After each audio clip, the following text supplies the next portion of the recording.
আচ্ছা, আপনারা কখনো ভেবে দেখেছেন বিড়াল যখন অসুস্থ হয় তখন কোথায় যায়, কীভাবে চিকিৎসা নেয়, আর অসুস্থ বিড়াল কীভাবে বা সুস্থ হয়?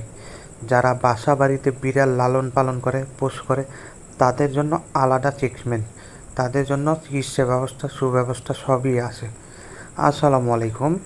আজকে আপনাদেরকে জানাবো যেসব বিড়াল খোলা জায়গায় অবস্থান করে, যেখানে সেখানে ঘুরে বেড়ায়, যাদের কোনো পোষ নাই এবং কারো হাত নাই, যেখানে সেখানে রাস্তাঘাটে মিলে বিড়ালগুলো, সেই সব বিড়াল নিয়ে আজ কিছু প্রশ্ন এবং তথ্য তুলে ধরব।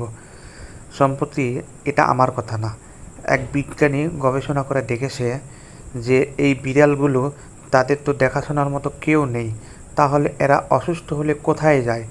সেই বিজ্ঞানী তদন্ত করে দেখলো এই বিড়ালগুলো অনেক ধরনের প্রতিভা আছে, যা অন্যান্য পশু পাখিদের তুলনায় অনেকটাই আলাদা।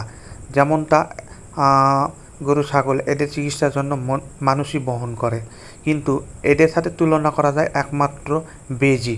যেমন বেজি অসুস্থ হলে তারা বনে জঙ্গলে ঘাস খুঁজে এনে তাদের চিকিৎসার জন্য নিবারণ করে এবং সুস্থ হয়ে যায়। ঠিক তেমনই, হ্যাঁ বন্ধুরা, ঠিক তেমনই এই বিড়ালও এমনই আছে, যারা বনে জঙ্গলে গিয়ে ঘাস খেয়ে, ওষুধ লতাপাতা বুঝে নেয় কোনটার কোন কাজ, খেয়ে চিকিৎসা নিবারণ করে।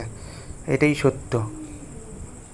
বন্ধুরা, আমি প্রফেশনাল কোনো ইউটিউবার না, আমি ছোটোখাটো একজন ফেসবুক ব্যবহারকারী।